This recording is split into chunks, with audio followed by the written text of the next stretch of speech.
प्रबोधात्मक व्याख्यान विषय आहे स्वतंत्र भारताच्या ऐतिहासिक पर्वात डॉक्टर बाबासाहेब आंबेडकर यांचे अमूल्य योगदान। या संदर्भात आज आपल्याला लाभलेले कार्यक्रमाचे अध्यक्ष डॉक्टर आंबेडकर विचार विभाग प्रमुख माननीय डॉक्टर शैलेंद्र लिंडेजी यांचे या प्रसंगी स्वागत। Doctor Babasaheb Ambedkar health organisation तर्फे हा प्रबोधनात्मक व्याख्यानमालेचा कार्यक्रम आपण घेत आहोत। आजच्या या कार्यक्रमात आपण स्वतंत्र भारताच्या ऐतिहासिक पर्वात भारतीय घटनेचे शिल्पकार डॉक्टर बाबासाहेब आंबेडकर यांचे अमूल्य योगदान या विषयावर आपण काही मान्यवरांना इथे पाचारण केलेले आहेत। ते आपले मान्यवर आपापल्या फील्डमध्ये बरेचसे ख्याती आणि तज्ञ आहेत। या महिलांच्या संविधानिक अधिकार किंवा महिला सक्षमीकरणाच्या संदर्भात जेव्हा आपण कुठेही विषयावर बोलतो किंवा विषयावर बोलण्याचा विचार करतो, असल्या प्रकारच्या विषयांची निवड करतो, तेव्हा कुठेतरी कमीत कमी स्त्रियांना दुखतं की स्वातंत्र्य मिळाल्यानंतरही इतक्या वर्षातही महिलांचं सशक्तीकरण हे काही झालेलं नाही आणि त्यासाठी आजही अनेक चळवळी, अनेक योजना राबवाव्या लागतात आणि त्या सक्षमीकरणासाठी अनेकांना प्रयत्न सुद्धा करावे लागतात। मग असं का व्हावं?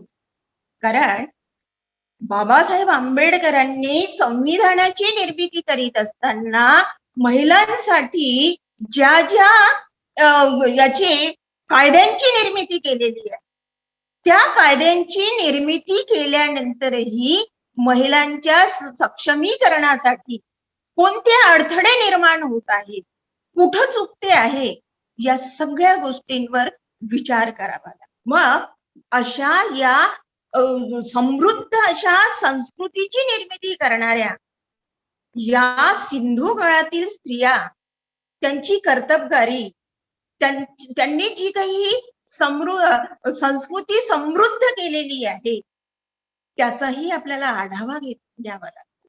आणि तो आढावा घेतला की मग स्त्रियांनी त्या काळामध्ये, प्राचीन काळामध्ये कोणती कर्तबगारी केलेली आहे त्याचा जर आपण आढावा घेतला तर आपल्या लक्षात येईल की इतिहासाच्या पानापानांमध्ये या स्त्रियांनी शेतीचा शोध लावलेला आहे, त्यांनी अग्नी तेवत ठेवलेली आहे आणि अशा प्रकारे अनेक अशा असाध्य गोष्टी त्यांनी केलेल्या आहेत ज्याचा विचारही आपण करू शकत नाही। सर्वच स्त्रिया या पुरुषापेक्षा दुबळा आहेत असा अर्थच लावणं चुकीचं आहे।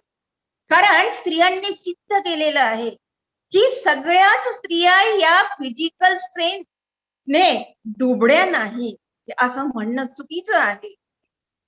आणि यानंतर अनेक स्त्रीवादी ज्या लेखिका आहेत त्या एक युक्तिवाद साधतात आणि तो त्यांचा युक्तिवाद सुद्धा मला अगदी बरोबर वाटतो। आणि त्या म्हणतायत की स्वातंत्र्य जर बाहुबळाने मिळत असेल तर आजच्या सुसंस्कृत, विद्वान, शासनकर्त्या पुरुष वर्गालाही स्त्रियांसमवेत पारतंत्र्यामध्ये खितपत पडण्याचा प्रसंग आला असता, पण असं झालेलं नाही। याचा अर्थ असा की स्त्री बाहुबळामध्ये ती कुणी असल्यामुळे तिला पारतंत्र्यात राहावं लागलं, तिला गुलामीत राहावं लागलं असं नाही। डॉक्टर बाबासाहेब आंबेडकर एक अतिशय महत्वपूर्ण असं विधान करतात आणि ते विधान करीत असताना बाबासाहेब म्हणतायत की जर एखाद्या समाजाच्या विकासाचा जर तुम्हाला आढावा घ्यायचा असेल, जर एखाद्या समाजाला विकास साधायचा असेल तर त्या समाजाचा विकास त्याच समाजातील स्त्रियांच्या प्रगतीवर अवलंबून आहे। जर त्या समाजातील स्त्रियांची प्रगती होणार नाही तर तो समाज विकसित होत आहे किंवा विकसित झालेला आहे हे आपण ठरवू शकत नाही। अनुच्छेद 15 मध्ये केवळ धर्म, वंश, जात, लिंग यावरून सार्वजनिक स्थळ, जागा यांचा वापर करण्यास कुठल्याही भारतीय नागरिकाला इतर नागरिकाशी भेदभाव केला जाणार नाही. मग ती स्त्री असो किंवा पुरुष. म्हणजे डॉक्टर बाबासाहेब आंबेडकरांनी घटनेमध्ये नागरिक हा शब्द वापरून स्त्री आणि पुरुषांना एकदम समान दर्जा प्राप्त करून दिलेला आहे. हा नागरिक शब्द वापरत असताना किंवा या तरतुदी करीत असताना, मूलभूत हक्कांची मांडणी करत असताना त्यांनी स्त्री किंवा पुरुष हा शब्द वापरलेला नाही. बाबासाहेबांनी या तरतुदी करत असताना जर स्त्री हा शब्द वापरला असेल तर त्यांच्या काही संरक्षणात्मक अशा तरतुदींमध्येच वापरलेला. आणि याच तरतुदीच्या माध्यमातून स्त्रिया आज किती बळकट झालेल्या आहे याचा परिचय आपल्याला येतो. त्यानंतर आर्टिकल 15(3) मध्ये राज्य शासन महिला व बालकांसाठी विशेष तरतूद करते. म्हणजे बाबासाहेबांना माहिती होतं की या विशेष तरतुदीशिवाय महिला या सक्षम होणार नाही, त्यांना समान दर्जा प्राप्त होणार नाही आणि त्यासाठी त्यांना या विशेष तरतुदींची गरज आहे. त्यानंतर आर्टिकल 16 मध्ये जे काही पदनियुक्ती असेल, नोकऱ्या असतील किंवा इतरही ठिकाणी धर्म, वंश, जात, लिंग यावरून भेदभाव न करता महिला व मुलींना समान संधी दिली गेली पाहिजे याची तरतूद बाबासाहेबांनी केलेली आहे. त्याचबरोबर संपूर्ण देशामध्ये त्यांना मुक्त संचार करता येईल, त्यांना स्वातंत्र्य उपभोगता येईल, त्यांची अभिव्यक्ती स्वातंत्र्य, शांततेने आणि विना शस्त्र एकत्र जमण्याचे स्वातंत्र्य, संघटना बनवण्याचे स्वातंत्र्य, हे सगळे डॉक्टर बाबासाहेब आंबेडकरांनी स्त्रियांना बहाल केलेले आहे. आणि कोणताही पेशा आचरणाचा, कोणताही व्यवसाय, कोणताही व्यापार हा चालवण्याचा हक्क सुद्धा या संविधानाच्या माध्यमातून डॉक्टर बाबासाहेब आंबेडकरांनी स्त्रियांना बहाल केलेला आहे. त्यानंतर धर्मविषयक जे स्वातंत्र्य बाबासाहेबांनी बहाल केलेलं आहे, त्या स्वातंत्र्यामुळेही या स्त्रियांच्या उत्थानामध्ये खूप हातभार लागलेला आहे. त्यानंतर स्त्री आणि पुरुष दोघांनाही समान वेतनाची तरतूद बाबासाहेबांनी संविधानाच्या माध्यमातून केलेली आहे. एवढंच नव्हे तर कामाच्या ठिकाणी न्याय व सुरक्षित आणि प्रसूती सहाय्य देण्याची सोय सुद्धा बाबासाहेबांनी संविधानाच्या माध्यमातून केलेली आहे. किंवा स्त्रियांच्या प्रतिमेला हानी पोहोचवणाऱ्या ज्या काही प्रथा असतील त्या प्रथा सुद्धा बाबासाहेबांनी बंद केलेल्या आहेत.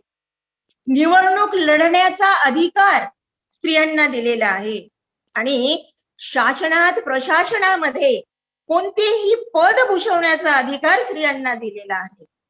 संपत्ती विकत घेण्याचा अधिकार, ती बाळगण्याचा अधिकार, वडील आणि पतीच्या संपत्तीमध्ये वाटा मिळवण्याचा अधिकार सुद्धा बाबासाहेबांनी स्त्रियांना दिलेला आहे. विवाह संबंधी कायदे, मालमत्ते संबंधी कायदे, फौजदारी कायदे, कामगार कायदे, या सगळ्या कायद्यांमध्ये स्त्रियांची विशेष अशी तरतूद केलेली आहे किंवा या कायद्यांची निर्मिती करून स्त्रियांना त्यांनी संरक्षण प्राप्त करून दिलेले आहे.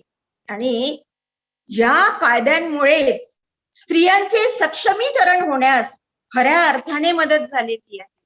आणि या संविधानातील कायद्यामुळे आज स्त्रिया डॉक्टर, इंजिनियर, वकील, आर्किटेक्ट, वैमानिक आणि इतर क्षेत्रात कार्यरत आहेत. एवढंच नव्हे तर या संविधानिक कायद्यांमुळे त्यांच्या वैयक्तिक जीवनामध्येही अतिशय चांगले असे बदल घडून आलेले आहेत. त्यांच्यामध्ये निर्णय क्षमता वाढलेली आहे. स्त्री आपल्या मर्जीने विशिष्ट वयानुसार लग्न करण्याचा निर्णय घेऊ शकते, ती घटस्फोटही घेऊ शकते. अपत्यांना जन्म देणे व न देणे हेही तिच्या मर्जीने ठरते आहे. हे सगळं कशामुळे होते आहे तर या संविधानातील तरतुदींमुळे होत आहे. मुलांच्या बापाचे नाव न सांगता मुलं जन्माला येऊ शकतात आणि त्याची तरतूद सुद्धा संविधानाच्या माध्यमातून करण्यात आलेली आहे.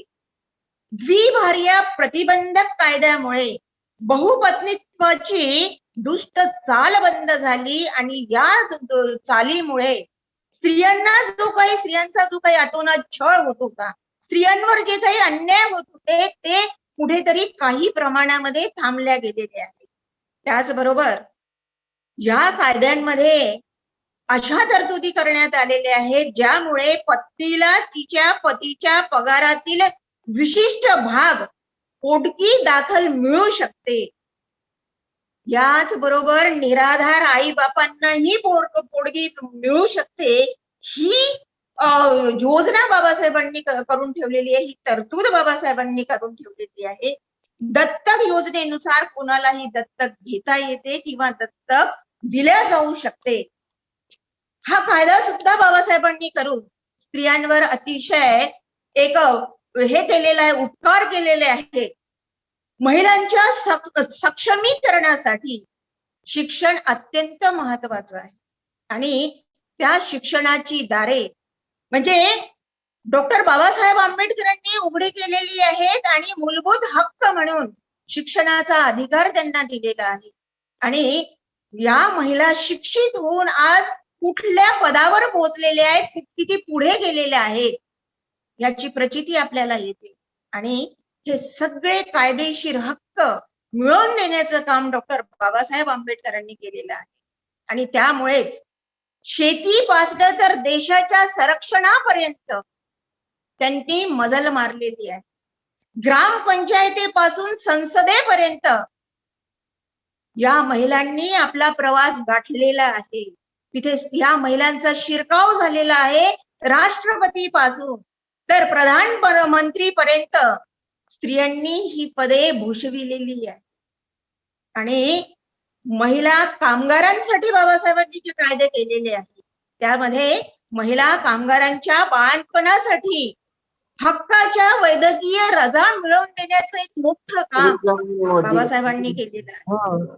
आणि त्याचबरोबर ह्या रजा त्यांना मिळाव्या याचा पाठपुरावा त्यांनी केला. त्यांना मॅटर्निटी बेनिफिट ऍक्ट त्यांनी बनवला आणि अशा प्रकारे डॉक्टर बाबासाहेब आंबेडकरांनी अनेक अशा कायद्यांची निर्मिती करून स्त्रियांचं सक्षमीकरण करण्याचा प्रयत्न केला. मला असं वाटते माझा वेळ इथे संपलेला आहे. मी इथे माझ्या शब्दांना विराम देते. आयोजकांनी मला इथे बोलवलं, मला तुमच्यासोबत बोलण्याची संधी प्राप्त करून दिली त्याबद्दल मी आयोजकांचे आभार मानते. इथेच थांबते. जय भीम. आपल्या शेजारचे देश जे स्वतंत्र झालेत, मग ते पाकिस्तान असेल, श्रीलंका असतील, नेपाळ असेल, या देशाचे हळूहळू तुकडे झालेत आपण बघतोय. त्यामध्ये एक जातीय अशा पद्धतीची यादी तयार झाली आपण बघतो आहे. आणि म्हणून बाबासाहेबांनी या राष्ट्राचं जे फाउंडेशन तयार केलेलं आहे आणि म्हणून हे फाउंडेशन 75 वर्ष झाले तरी हा देश कुठेही फुटला नाही. जातीच्या आधारावर, धर्माच्या आधारावर फुटला नाही आणि याचे तुकडे बाबासाहेबांनी होऊ दिले नाहीत. हे बाबासाहेब आंबेडकरांनी दिलेलं संविधान, त्याचं हे कॉन्ट्रीब्युशन आहे, ते आपण या ठिकाणी लक्षात ठेवलं पाहिजे. तर बाबासाहेबांच्या राष्ट्र उभारणीची संकल्पना मांडत असताना आपण बाबासाहेबांच्या विचारांचा थोडा विचार करण्याची आवश्यकता आहे. बघा, बाबासाहेब आंबेडकर पहिल्या राऊंड टेबल कॉन्फरन्स मध्ये काय म्हणतात? आय हॅव नो मदरलँड, मला मातृभूमी नाही. आणि ते बाबासाहेब आंबेडकर भारतीय संसदेच्या पहिल्या संसदेमध्ये भाषण करताना म्हणतात की I am the first Indian, I am Indian first and Indian last. जो माणूस म्हणतो की मला स्वतःची मातृभूमी नाही, तो व्यक्ती पुढं असं म्हणतो की मी भारतीय पहिला आहे आणि शेवटचा भारतीय आहे. I am Indian first and Indian last. मला असं वाटतं की ह्या दोन विधानामधला जो बाबासाहेब आंबेडकरांचा प्रवास आहे हा प्रवासच बाबासाहेब आंबेडकरांच्या राष्ट्रीय बांधणीचा प्रवास आहे, तुम्ही आम्ही लक्षात ठेवलं पाहिजे. प्रियंबलच्या पहिलं वाक्य सुरुवात केलं बाबासाहेबांनी, we the people of India, आम्ही भारताचे नागरिक. हा जो वी शब्द जो आहे ना, हा महत्वाचा आहे, कारण बाबासाहेबाला राष्ट्र म्हणून या देशाला उभं करायचं होतं आणि म्हणून आम्ही भारताचे लोक, आम्ही हे राज्यघटना देशाला अर्पण करत आहोत. हे वी पासून राज्यघटनेची सुरुवात करणं, मला वाटतं की देशामध्ये वहीची भावना निर्माण करणं, आम्हीपणाची भावना निर्माण करणं, म्हणजे सगळ्या नागरिकांमध्ये राष्ट्रीयत्वाची भावना निर्माण केली बाबासाहेब आंबेडकरांनी. आणि जगामध्ये भारताची ही पहिली राज्यघटना आहे ज्याची सुरुवात बाबासाहेब आंबेडकरांनी वी द पीपल पासून सुरू केली आहे, हे तुम्ही आम्ही लक्षात ठेवलं पाहिजे. आणि म्हणून संविधानाचे जे मूल्य आहेत, मग ते समान न्याय, समान स्वातंत्र्य, समान नागरिक हक्क, मतदारांचा समान हक्क, जात धर्म भाषा आणि रंग या आधारावर कोणत्याही प्रकारचा भेदभाव नाही, अशा पद्धतीचं कॉमन सूत्र लोकांमध्ये ठेवून लोकांना बाबासाहेबांनी उभं केलं, आपण लक्षात ठेवलं पाहिजे. आणि राष्ट्रीय बांधणी करताना बाबासाहेब आंबेडकरांनी काही नॅशनल इश्यू हातामध्ये घेतले, त्याचा उहापोह करणं या ठिकाणी आवश्यक आहे. तर ते कोणते राष्ट्रीय इश्यू होते ज्या इश्यूच्या आधारावर बाबासाहेब आंबेडकरांनी या राष्ट्र बांधणी केलेली आहे? तर ते लक्षात ठेवा की बाबासाहेब आंबेडकरांनी राज्याच्या पुनर्रचनेसाठी, राज्याच्या पुनर्रचनेची जी संकल्पना बाबासाहेबांनी मांडली जेव्हा देश स्वतंत्र झाला आणि जेव्हा भारताची पुनर्रचना करायची होती राज्याची, देशामधल्या, त्या समितीमध्ये बाबासाहेब सदस्य होते, तेव्हा सगळ्यांनी हा विचार मांडला की आपण भाषानिहाय राज्य केले पाहिजे. पण बाबासाहेबांनी म्हटलं की भाषानिहाय राज्य तयार कराल तर आपण हे एकात्म राष्ट्र तयार करू शकत नाही. म्हणून बाबासाहेबांनी त्यामध्ये सुचवलं की भाषानिहाय राज्य एकच राहू शकणार नाही. असं जर केलं तर हिंदीचं राज्य, मग उत्तर प्रदेश, मध्य प्रदेश, बिहार हे सगळे राज्य एका ठिकाणी येतील आणि मग ते राज्य केंद्रावर राज्य करतील, कारण ते त्यांचे सगळ्यात जास्त खासदार निवडून येतील आणि एका भाषेचं राज्य देशामध्ये प्रस्थापित होईल. आणि म्हणून लहान लहान राज्य निर्माण करा आणि लहान लहान राज्यातून जिथे लहान राज्य तयार केलं तर त्या ठिकाणी आपण अल्पसंख्याक लोकांना प्रतिनिधित्व देऊ शकतो. ही संकल्पना बाबासाहेबांनी मांडली आणि त्या संकल्पनेतून आज ती राष्ट्र बांधणी उभी झाली. आणि म्हणून आज राज्य जे आम्हाला दिसतात आणि अलीकडे मग छत्तीसगड असेल, उत्तरांचल असेल, हे जे नवीन नवीन राज्य निर्माण झाले ते बाबासाहेबांनी त्या काळामध्ये म्हटलं होतं की हे नवीन राज्य तुम्ही निर्माण करा. ती गोष्ट त्या काळात ऐकण्यात आली नाही, पण कालांतराने हळूहळू त्यांच्या लक्षात आलं की बाबासाहेबांची जी लहान राज्याची कल्पना होती ती लहान राज्याची कल्पना बाबासाहेबांनी त्या काळामध्ये मांडली, हे आपण लक्षात ठेवलं पाहिजे. पॉवर डिपार्टमेंट पूर्वी बाबासाहेब आंबेडकरांच्या हातामध्ये होतं. तर ही दामोदर व्हॅली किंवा हिराकुंड व्हॅली हे जे मोठे धरणं आहेत त्या देशामध्ये, ही धरणं बाबासाहेब आंबेडकर जेव्हा इरिगेशन मिनिस्टर होते तेव्हा हे उभे झालेत, लक्षात ठेवलं पाहिजे. आणि म्हणून अशा पद्धतीनं राष्ट्रीय उभारणीमध्ये वॉटर, इरिगेशन आणि पॉवर पॉलिसी बाबासाहेबांनी आणली. नदी जोडो आंदोलन, जोपर्यंत नद्या आपण जोडत नाही, हे नद्या राज्याचं विभक्तीकरण करतात आणि प्रत्येक नद्या कोणत्या ना कोणत्या राज्यासोबत जोडलेल्या आहेत आणि नद्यांच्या पाण्यासाठी राज्यांमध्ये भांडणं होतं. आणि म्हणून बाबासाहेब नद्या जोडण्याचा संकल्प, नद्या जोडण्याचा प्रकल्प आणतात. हा एक सुद्धा राष्ट्रीय भावनेचा प्रकल्प आहे, राष्ट्राला जोडण्याचा प्रकल्प आहे. आणि म्हणून फार्मिंग ऍग्रिकल्चर पॉलिसी पहिल्यांदा बाबासाहेब आणतात स्वतंत्र भारतामध्ये. आणि म्हणून शेतीचं राष्ट्रीयकरण करा, शेतीचे तुकडे करू नका, कोऑपरेटिव्ह फार्मिंग, हे जे फार्मिंग आणि ऍग्रिकल्चर पॉलिसी हे राष्ट्र उभारणीसाठी पहिल्यांदा बाबासाहेब आंबेडकर आणतात, हे आपण या ठिकाणी लक्षात ठेवलं पाहिजे. आणि म्हणून लेबर अँड इंडस्ट्री पॉलिसी, महिलांना रोजगारामध्ये समान हक्क, मिनिमम वेजेस, इंडस्ट्रियल ऍक्ट, या पद्धतीनं लेबर आणि इंडस्ट्रियल पॉलिसी बाबासाहेब आखतात. केंद्रीय बँकेचं धोरण, सगळ्या देशाच्या आर्थिक बाबींवर, आर्थिक बँकांवर एका बँकेचं नियंत्रण असावं. आणि म्हणून आरबीआयची स्थापना जी आहे ती बाबासाहेब आंबेडकरांच्या पुस्तकातून ही तयार झाली आणि मग आरबीआयची स्थापना बाबासाहेब आंबेडकरांच्या एकंदरीत आर्थिक धोरणातून झालेली आहे. एम्प्लॉयमेंटची पॉलिसी बाबासाहेब आंबेडकरांनी पहिल्यांदा आणली आणि म्हणून देशामध्ये एम्प्लॉयमेंट ब्युरो, रोजगार नोंदणी केंद्र सुरू झालं बाबासाहेबांच्या हस्ते. कलकत्त्यामध्ये पहिला एम्प्लॉयमेंट सेंटर जे आहेत ते सुरू झालं, आपण लक्षात ठेवलं पाहिजे. मग डिफेन्स पॉलिसी असेल, मग स्पेशल कंपोनंट प्लॅन असेल, ह्या सगळ्या आर्थिक बाबी ज्या आहेत हे बाबासाहेब आंबेडकरांनी आपल्या काळामध्ये उभ्या केले आहेत. म्हणजे राष्ट्रीय धोरण ठरवत असताना हे आर्थिक विकासाचा हा जो अजेंडा आहे तो बाबासाहेबांनी देशापुढे ठेवला. आणि अत्यंत महत्वाचं आहे की जर या देशाला राष्ट्र म्हणून उभं करायचं असेल तर जो हॅव नॉट वर्ग आहे, अनुसूचित जाती, अनुसूचित जमाती, या वर्गाला जोपर्यंत आपण राष्ट्रीय प्रवाहामध्ये आणत नाही तोपर्यंत हे राष्ट्र म्हणून उभंच राहू शकत नाही.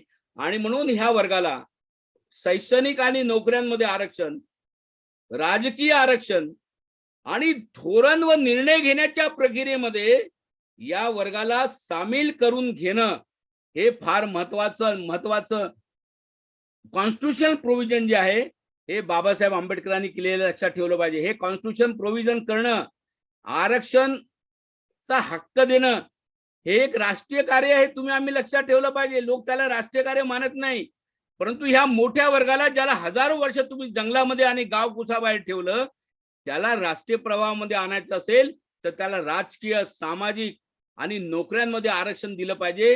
ही बाबासाहेब आंबेडकरांनी प्रकर्षाने मांडली.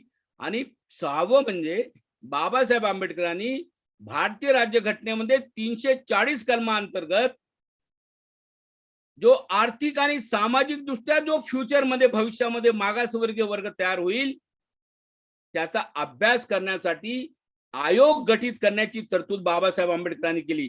आणि म्हणून अनुसूचित जाती आणि जमातीच्याच आरक्षणाबद्दल बाबासाहेब सीमित राहत नाहीत, तर पुढे जर आर्थिक मनवंतरामध्ये जर काही वर्ग मागासवर्गीय झालेत तर त्यांना सुद्धा आरक्षण मिळालं पाहिजे. ही तरतूद बाबासाहेब आंबेडकर राज्यघटनेमध्ये करतात हे आपण या ठिकाणी लक्षात ठेवलं पाहिजे. आणि म्हणून केंद्राला मजबूत करणारं, राष्ट्राला मजबूत करणारं, मग ते डायरेक्ट प्रिन्सिपलचे धोरण असो, स्टेट आणि सेंट्रल रिलेशन असेल, फंडामेंटल राईट असेल, सर्व नागरिकांना सिटिझनशिपचे इक्वल राईट्स असतील, देशाच्या ब्युरोक्रसीमध्ये, नोकरशाहीमध्ये देशामध्ये समान धोरण असेल, समान न्याय व्यवस्था, देशामध्ये केंद्रीकृत करणाऱ्या समान अथॉरिटी, मग UPSC असतील, SC/ST कमिशन असेल, CBI असेल, RBI असेल, अकाउंटंट जनरल असेल, हे जे पूर्ण देशामध्ये केंद्र करणारे हे जे सगळे जे अथॉरिटीज आहेत त्या अथॉरिटीला एक करणं की ज्यांनी केंद्रीभूत पद्धतीने देशावर राज्य करायचं, अशा पद्धतीची जी संकल्पना भारतीय राज्यघटनेमध्ये बाबासाहेबांनी मांडली ती राष्ट्रीयत्वाची जी भावना होती ती लक्षात ठेवलं पाहिजे. आणि म्हणून सेंट्रलला जास्त अधिकार दिलेत आणि सेंट्रलच्या हातामध्ये असे प्राधिकरण ठेवलेत की ज्या प्राधिकरण पूर्ण देशावर आणि राज्यावर नियंत्रण ठेवतील की जेणेकरून राज्याचं विभाजन कुठेही होणार नाही. ही राष्ट्रीयत्वाची भावना बाबासाहेब आंबेडकरांनी भारतीय राज्यघटनेच्या माध्यमातून मांडली आहे. आम्ही लक्षात ठेवलं पाहिजे. खरं पाहिलं तर डॉक्टर बाबासाहेब आंबेडकर हे केवळ एक व्यक्ती नव्हते, तर एक विचारधन ते होते. आणि त्यांनी व्यक्ती स्वातंत्र्य व मानव मुक्तींचे खंदे पुरस्कर्ते म्हणून आपल्या देशातच नव्हे तर जगामध्ये नाव मिळवलेलं आहे. देशाला स्वातंत्र्य मिळाल्यानंतर येथील दलित, शोषित, आदिवासी व स्त्रियांना स्वातंत्र्याचा खरा आस्वाद घेता आला पाहिजे, त्यांना व्यक्ती म्हणून जगता आले पाहिजे, त्यांना शिक्षण घेऊन आपल्या व्यक्तिमत्वाचा विकास करता आला पाहिजे, गरिबी आणि दारिद्र्यातून त्यांना बाहेर कसं येता येईल, सर्व प्रकारच्या आर्थिक, मानसिक, सामाजिक आणि धार्मिक गुलामगिरीतनं त्यांना मुक्ती मिळाली पाहिजे, ही बाबासाहेबांची स्वातंत्र्याविषयीची भूमिका होती. अनेक लोक त्या काळात म्हणत असत आणि आजही म्हणतात की बाबासाहेब आंबेडकरांचं योगदान त्या फ्रीडम स्ट्रगल मध्ये, या देशाला स्वतंत्रता मिळावी यासाठी जे आंदोलन केलं ते राष्ट्रपिता महात्मा गांधींनी केलं. परंतु या देशातल्या दलित, शोषित, पीडित जनतेला स्वातंत्र्य मिळावं यासाठी जर खरं काम केलं असेल तर ते परमपूज्य डॉक्टर बाबासाहेब आंबेडकरांनी केलं. कधीही स्वातंत्र्यामध्ये सामाजिक भूमिकेला अत्यंत महत्वपूर्ण समजण्यात येत असते राजकीय भूमिकेपेक्षा. आणि ती भूमिका बाबासाहेब आंबेडकरांनी अत्यंत प्रखरपणे या ठिकाणी मांडलेली आहे, वठवलेली आहे. 1930 ची गोलमेज परिषद असो, 31-32 मध्ये ज्या गोलमेज परिषदा झाल्या, डॉक्टर बाबासाहेब आंबेडकर शोषित व अस्पृश्यांचे प्रतिनिधी म्हणून या तिन्ही गोलमेज परिषदांमध्ये हजर राहिले. भारताला स्वातंत्र्य देण्यात यावे अशी ठाम मागणी त्यांनी पहिल्या गोलमेज परिषदेत या ठिकाणी केलेली होती. अस्पृश्यांना राजकीय हक्क असावेत आणि ब्रिटिशांपासून भारताला स्वातंत्र्य मिळावे अशा मागण्या त्यांनी गोलमेज परिषदेत केल्या.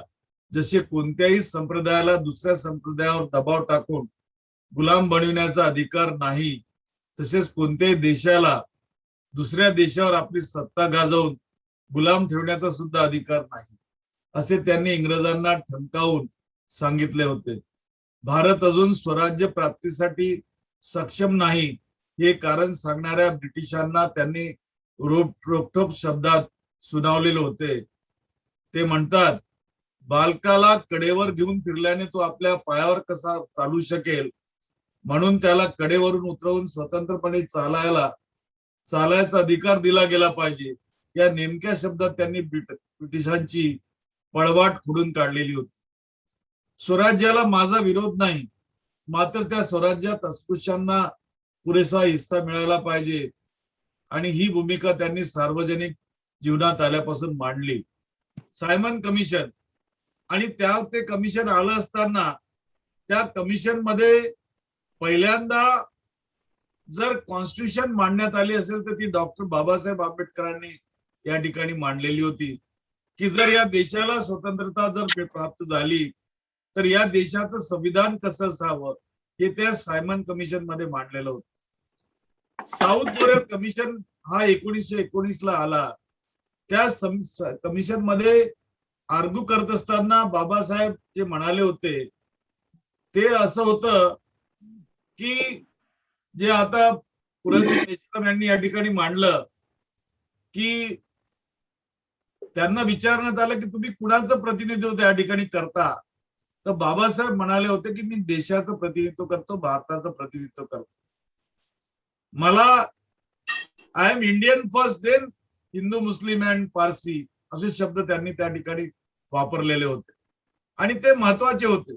त्यामुळे बाबासाहेबांनी सामाजिक आणि आर्थिक विषयांवरील लिखाणातून इंग्रजांनी या देशातील सर्वसामान्यांचे कसे शोषण चालवलेले आहे याचा पर्दाफाश या ठिकाणी केलेला होता. The problem of rupee, origin and solution या पुस्तकाच्या माध्यमातून त्यांनी भारतातील आर्थिक संकटाचे आणि शोषणाचे मूळ भारतीयांना समजावून सांगितले. गुलामाला गुलामीची जाणीव करून द्या म्हणजे तो बंड करून उठेल. या त्यांच्या शिकवणीनुसार भारतीयांना इंग्रजांच्या गुलामीची जाणीव विविध मार्गांनी करून देण्यात बाबासाहेबांनी कोणती कसर सोडलेली नाही. स्वातंत्र्य, समता, बंधुता या उदात्त जीवन मूल्यांची फारकत करता कामा नये. समता नसेल तर मुठभर लोक इतरांवर सत्ता गाजवतील. समता असेल तर स्वातंत्र्य नसेल तर व्यक्तींची उपक्रमशीलता नष्ट होईल आणि बंधुभाव नसेल तर दुहीमुळे स्वातंत्र्य व समता धोक्यात येईल. लोकशाही ही केवळ राज्य पद्धती नाही तर ती उदात्त जीवन पद्धती आहे. म्हणून या तीनही जीवन मूल्याचे पालन केले पाहिजे असे बाबासाहेब आंबेडकर म्हणत. बाबासाहेबांनी या तत्वांचा पाठपुरावा जीवनातील कोणत्याही एकाच टप्प्यावर केला असे नाही तर आयुष्यभर केला.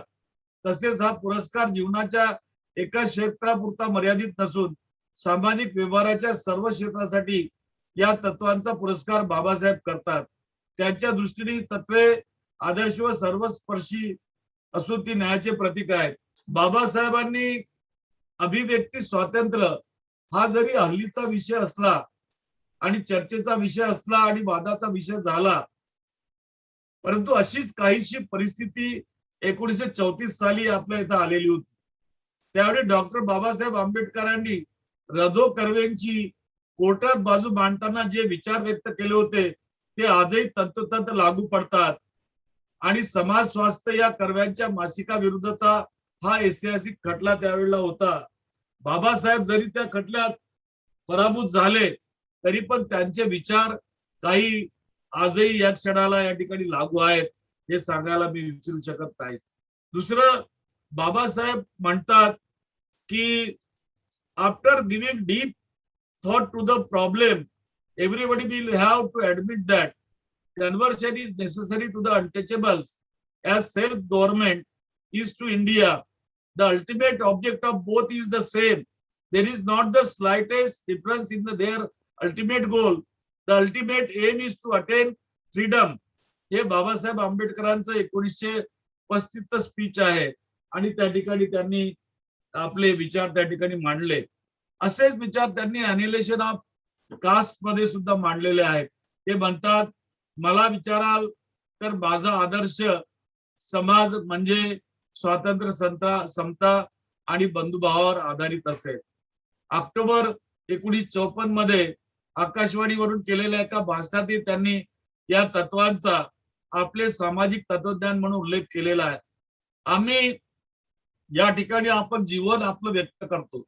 बाबासाहेबांना आपलं मार्गदर्शक म्हणून या ठिकाणी किती आपण मानत असलो तरी एकीकडे आपण ब्राह्मणांना दोष देतो की ब्राह्मण आमच्यावर अत्याचार करतात, आम्हाला विश्वासात घेत नाही, बरोबरीची वागणूक देत नाही. बाबासाहेबांनी जरी भारतीय संविधानाच्या माध्यमातून आपल्याला या ठिकाणी स्वाभिमान दिला, खांद्याला खांद्या लावून जगण्याची संधी प्राप्त करून दिली, परंतु IAS असो, IPS असो किंवा इतर सर्व्हिसेस मध्ये जे असो, आम्ही आपल्या देशात दलित कोण आहेत आणि कोणाची सोबत घेतली पाहिजे आणि त्यांना आपल्यासोबत जोडलं कसं पाहिजे याकडे कधी लक्ष पुरवत नाही. तुम्ही बघा, एकीकडे IAS मध्ये आपण जर पाहिलं तर बौद्ध स्वतःला म्हणवणारे लोक जातीच्या नावाचे सर्टिफिकेट या ठिकाणी मागतात आणि त्यांना जेव्हा माझ्यासारखा मंत्री विचारतो की तुम्ही सामाजिक न्याय खात्याचे सचिव आहात, तुम्ही बौद्ध भिक्षूंना जातीचं प्रमाणपत्र कसं मागू शकतात, तर ते त्या ठिकाणी उत्तर देतात की ते बौद्ध भिक्षू जरी आज असले तरी ते पूर्वाश्रमीचे माहेर आहेत, तो त्यांनी महाराज सर्टिफिकेट द्यावे म्हणजे आम्हाला त्यांना न्याय देता येईल. अशा प्रकारचे विचार जर ज्येष्ठ IAS अधिकारी जर या ठिकाणी मांडत असतील तर कुठं डोकं फोडावं आणि कुणाला सांगावं हे मला या ठिकाणी कळत नाही. दुसरं असं की मोठ्या प्रमाणात आपण या ठिकाणी समजतो की महार समाजातले किंवा बौद्ध समाजाचे आमचे IAS अधिकारी IASच्या UPSC परीक्षेत मोठ्या प्रमाणात आहेत, परंतु त्याच वेळेला आम्ही विसरतो की चांभार समाजाचे लोक सुद्धा मोठ्या प्रमाणावर या सर्व्हिसेस मध्ये आहेत.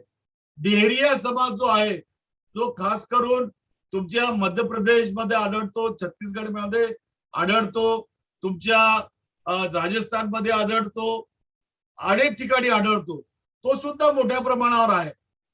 दुसरा बेगवाल समाज आहे, तोही मोठ्या प्रमाणात आहे. या लोकांना जर आपण जोडलं आणि त्यांची शृंखला जर मोठ्या प्रमाणात उभारली तर देशामध्ये एक मोठी चळवळ या ठिकाणी उभी करू शकतो आणि ती चळवळ आपण उभी केली पाहिजे या मताचा मी आहे. आणि हे करत असताना आदिवासींना सुद्धा वगळून चालणार नाही. आज तुम्ही देशाच्या प्रशासनामध्ये मोठ्या प्रमाणात जर पाहिलं तर तुम्हाला मीना नावाचे लोक हे मोठ्या प्रमाणामध्ये IAS, IPS, IRS या सर्व परीक्षांमध्ये दिसतात आणि ते सगळे आदिवासी आहेत राजस्थानची. राजस्थानची घटना अशी आहे की राजस्थान मध्ये दलित आणि जर आदिवासी एकत्र झाले तर दुसऱ्या तिसऱ्या कोणाची गरज त्या ठिकाणी लागत नाही, सत्ता आपल्याला मिळते. सर्वात जास्त जर दलित समाज कुठं असेल तर तो पंजाबात आहे टक्केवारीच्या बाबतीमध्ये, परंतु त्या ठिकाणी दलितांना डावललं जातं. आणि अशा सगळ्या गोष्टींचा विचार आपण आजच्या क्षणी केला पाहिजे आणि कशी आपल्यामध्ये युनिटी निर्माण होईल, आपल्यामध्ये युती कशी निर्माण होईल आणि ज्या संवेदनशील बाबी आहेत त्याला कसं टाळता येईल. आपण भाषण तर खूप देतो, मीही भाषण देतो, तुम्हीही भाषण देतात, अनेक IAS अधिकारी भाषण देतात, परंतु त्या IAS अधिकाऱ्यांनी सुद्धा, IPS अधिकाऱ्यांनी सुद्धा वागताना समाजाच्या लोकांसोबत कशा पद्धतीने वागलं पाहिजे, न्याय देत असताना न्यायाची भूमिका कशा पद्धतीने वठवली पाहिजे, ह्या भूमिका स्पष्ट करणं आज गरजेचं आहे. त्यामुळं मला या ठिकाणी सांगावं असं वाटतं की बाबासाहेब जरी गुलामगिरीला कोणत्याही प्रकारची किंमत देत नव्हते, परंतु आज गतीला सुद्धा काही लोक आपल्या समाजाला बेटीस धरून गुलामगिरीत आणण्याचा जो प्रयत्न करतात तो धोका आपण वेळीच ओळखला पाहिजे. आणि मला असं वाटतं की तीच खऱ्या अर्थानं बाबासाहेबांना आदरांजली सुद्धा ठरू शकेल. म्हणूनच देशाला स्वातंत्र्य प्राप्त झाल्यानंतर येथील दलित व वंचित यांना मनुवाद्यांच्या गुलामगिरीत राहू नये यासाठी स्वातंत्र्य, समता आणि बंधुत्वावर आधारित राज्यघटनेची बाबासाहेबांनी निर्मिती केली.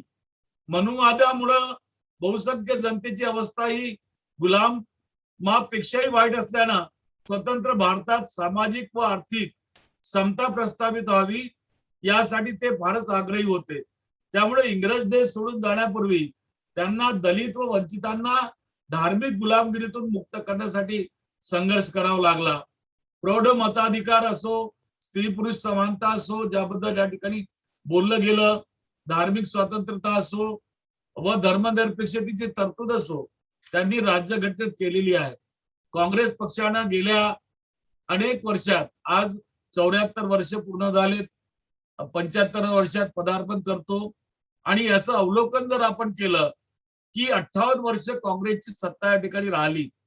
आपण त्यांच्यावर राग व्यक्त करतो, मी प्रचार करत नाही, परंतु त्यांनी जे स्वातंत्र्याच्या काळातली जी मूल्य होती, जी भारतीय संविधानात मांडली गेली, त्या संविधानाला रुजविण्याचं काम काँग्रेस पक्षाने या 58 वर्षात केलं आणि त्याला मोडीत काढण्याचं काम आता जे सत्तेत आहेत ते भारतीय जनता पक्ष करते आहे आणि ती कशा प्रकारे मोडीत काढते आहे याचं सुद्धा विवेचन होणं गरजेचं आहे.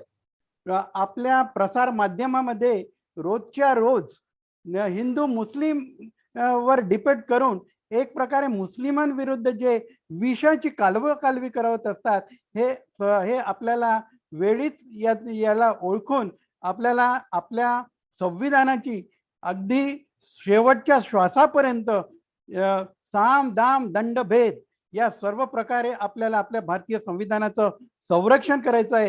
ही प्रतिज्ञा आपल्याला या 75व्या स्वातंत्र्य दिनानिमित्त आपल्याला करायला हवी.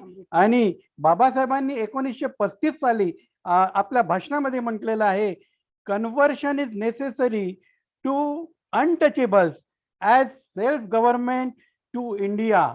याचाच अर्थ the ultimate object of both is same, that is freedom, स्वतंत्रता. आणि म्हणूनच स्वातंत्र्य दिवसाचे महत्व आपल्याला दुहेरी आहे.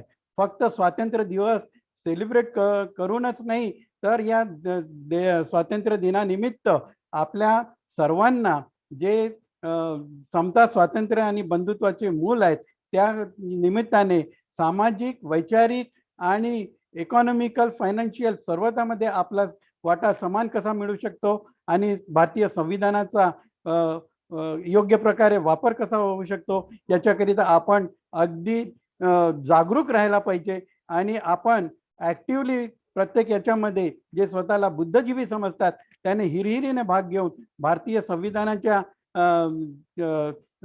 सुरक्षिततेसाठी नेहमी प्रतिबद्ध राहायला पाहिजे. आज आपण या लॉकडाऊनमध्ये बऱ्याचशा लोकांना आज वाटत नव्हतं की स्वातंत्र्य दिन आपला कसा, लोकांना वाटत नव्हतं की आज स्वातंत्र्य दिन आहे किंवा त्याचा जे आपण नेहमी बाहेर जाऊन आनंद घेत असतो तो आनंद आपल्याला घेता आलेला नाही.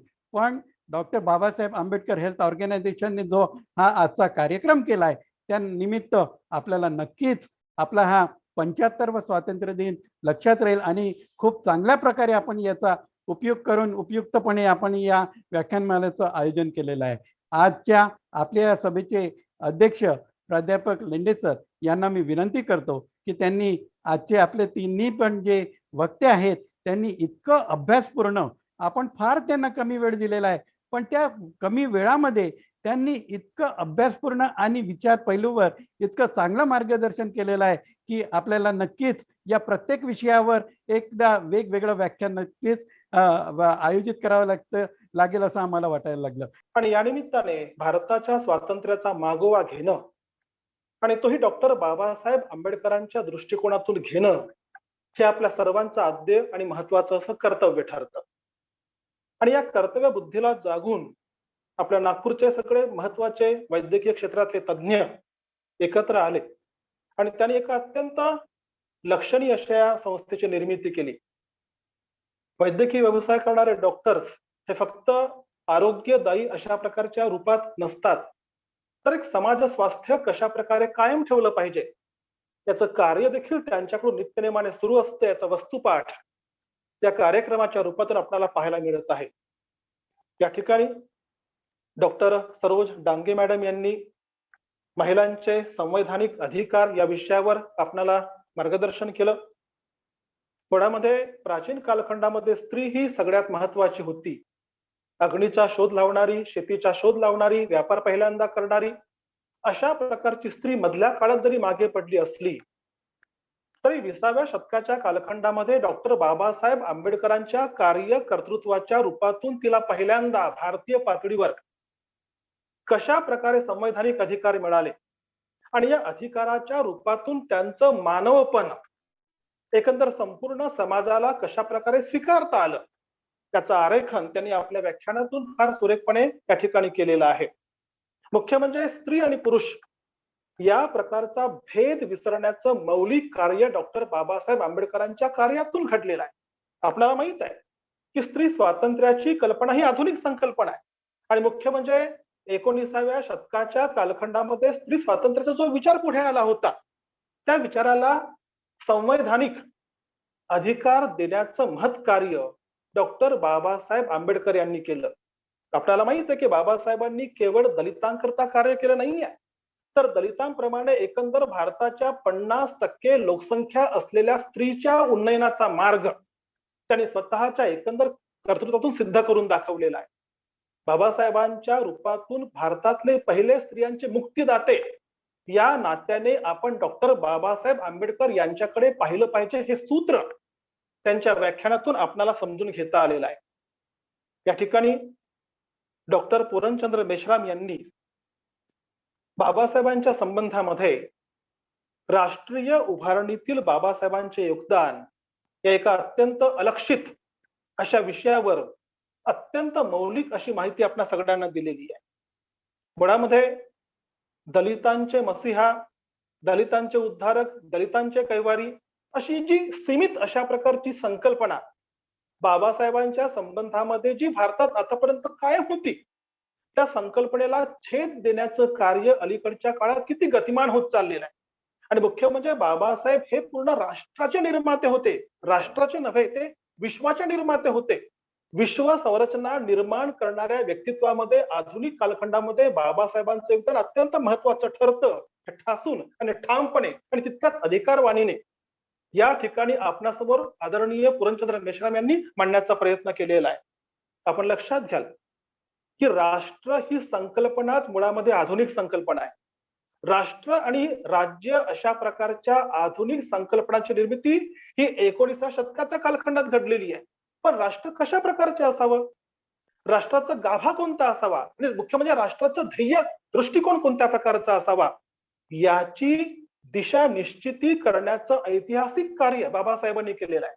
आपण लक्षात घ्याल 15 ऑगस्ट 1947 ला भारताला मिळालेलं स्वातंत्र्य हे अर्ध स्वातंत्र्य होतं.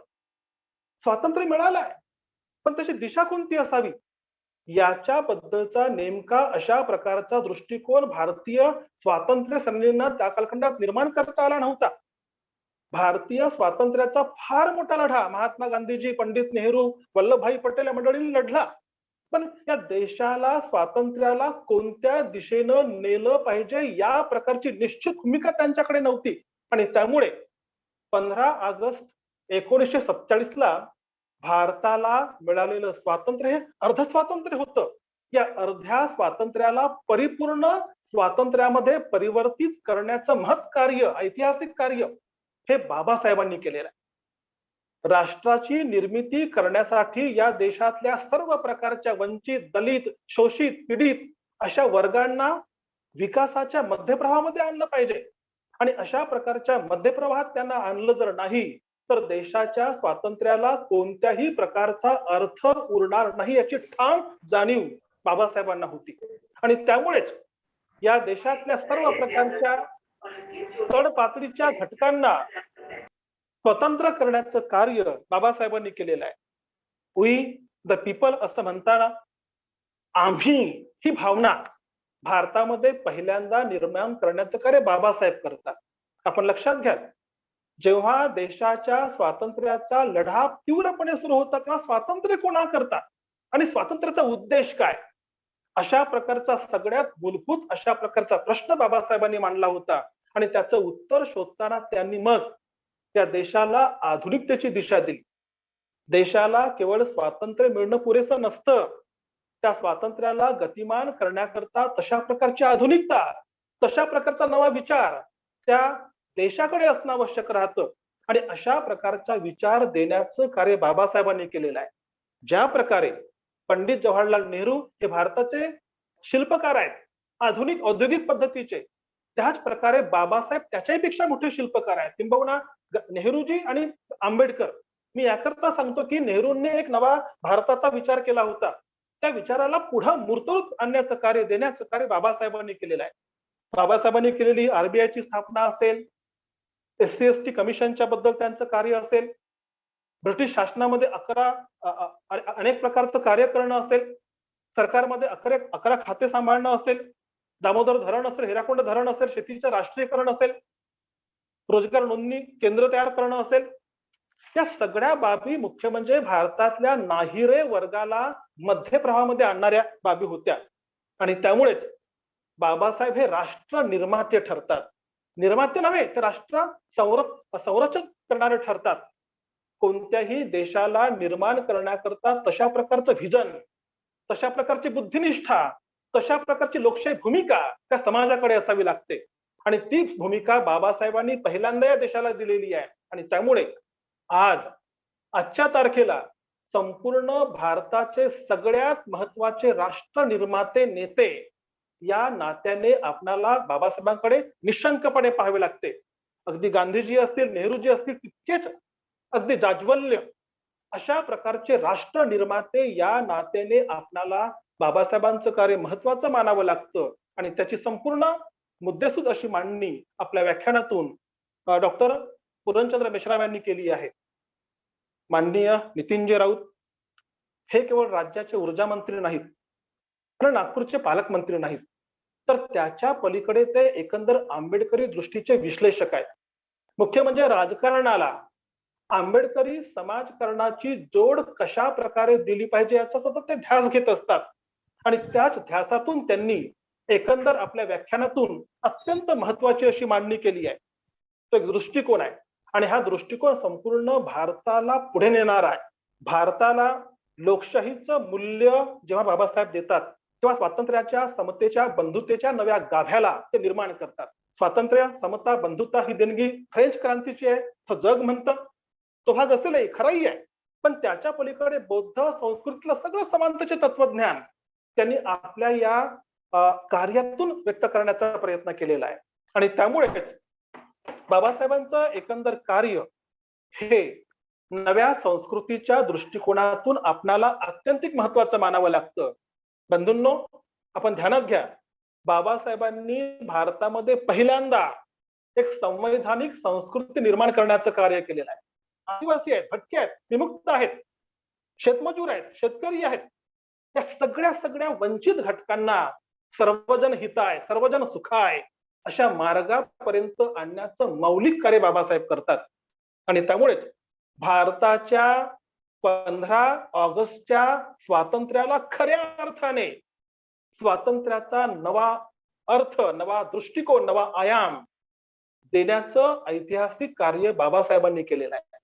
आणि त्यामुळेच आजच्या काळामध्ये भारतातले सर्वश्रेष्ठ, एकमेव आणि अद्वितीय अशा प्रकारचे युगनेते या नात्याने आपणाला बाबासाहेबांकडे पाहावं लागतं.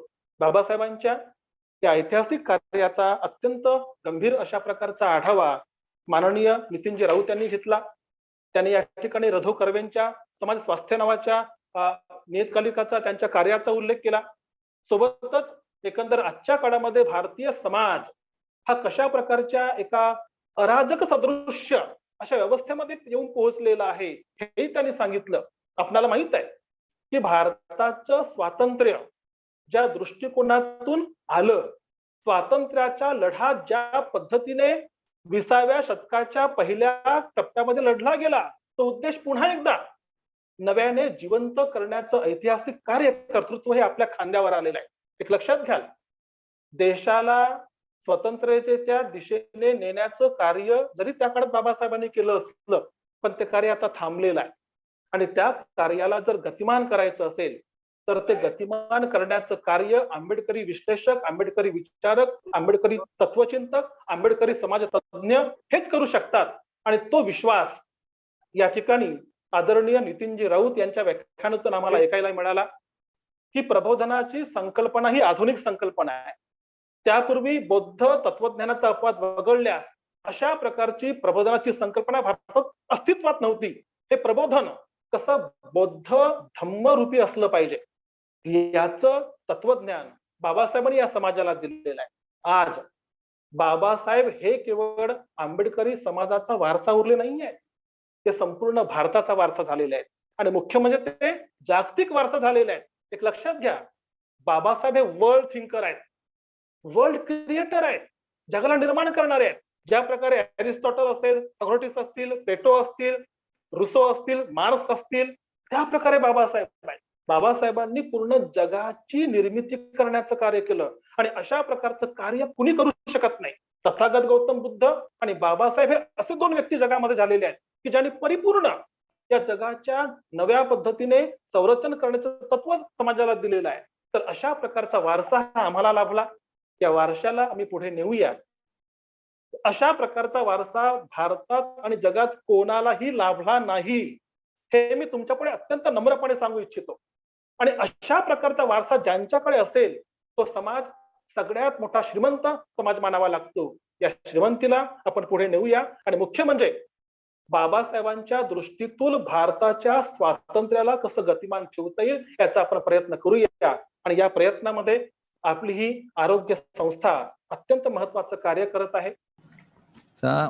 इंडिपेंडन्स डे साजरा करताना हा एक वेगळा प्रवास आमचा चालू झाला होता, राष्ट्रीय उभारणीतील बाबासाहेबांचे योगदान.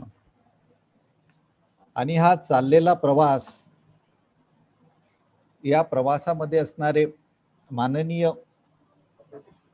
वक्ते यांच्यामुळे आम्हाला असं वाटत होतं की हा प्रवास कधी थांबावा नाही. माझ्याप्रमाणे आम्हाला वाटतं की सगळ्याच मेंबर्सला असंच वाटत असावं. अत्यंत चांगल्या प्रकारे विविध वक्त्यांनी यामध्ये आपले विचार मांडले. डॉक्टर सरोज डांगे मॅडम यांनी महिलांचे संविधानिक अधिकार याच्यावरती भाष्य करताना म्हटलं, फार थोडक्यात त्यांनी सांगितलं की सिंधू संस्कृतीमध्ये सामर्थ्यवान सक्षम असणाऱ्या स्त्रीचे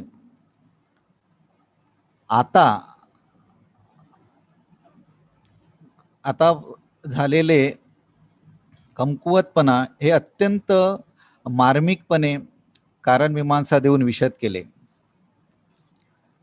ब्रिटन सारख्या अगदी युरोपियन देशामध्ये ज्या स्त्रीला आपल्या हक्कासाठी लढावे लागत होते, ते हक्क बाबासाहेबांनी संविधानाच्या एका फटकाऱ्याने भारतीय स्त्रियांना मिळवून दिले. धन्यवाद सरोज डांगे मॅडम, आपण सांगितलेल्या माहितीबद्दल आम्ही अत्यंत आभारी आहोत. डॉक्टर पुरणचंद्र मेश्राम सरांनी आपल्या राष्ट्रीय उभारणीतील बोलताना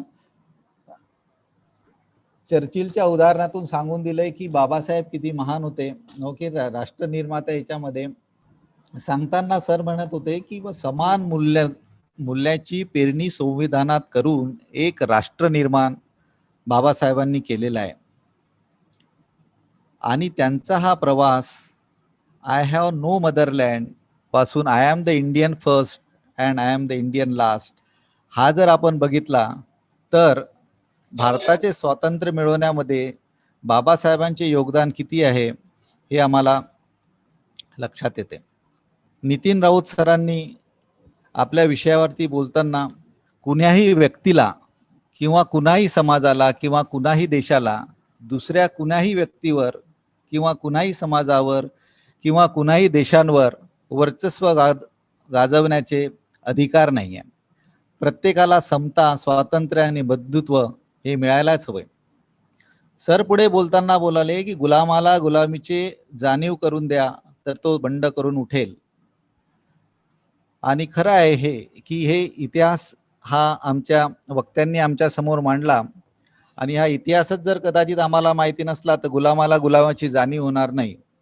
ही गोष्ट एकदम खरी आहे सर. सध्याच्या परिस्थितीवर भाष्य करताना आसनस्थ व्यवस्थेवरती अगदी कडाडून टीका करत, प्रश्नचिन्ह करत व तीक्ष्ण असे प्रश्न त्यांनी उपस्थित केले. प्रश्न सरांची ओळख करून देताना म्हणत होते की सर पॉलिटिशियन आहेत की ऍक्टिव्हिस्ट की अजून काय.